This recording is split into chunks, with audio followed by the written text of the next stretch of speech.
बंद करो भाई, आगे पीछे गाड़ियों को देखो, बंद करो।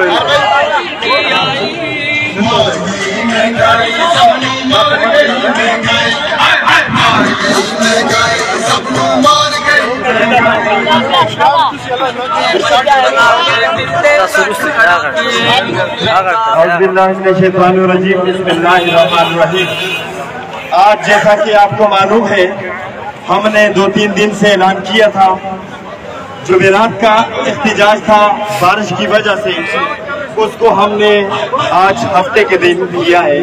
तो ऐवान तिजारत की जानिब से आज का ये एहतजाज तमाम जमातों को भी दावत दी गई थी, उनकी की ताजर बरादरी को भी, बल्दियाती मेंबरान को भी। तो हम तमाम लोगों का शुक्रिया अदा करते हैं कि वो इस एहतजाज पर यहाँ पे जमा हुए।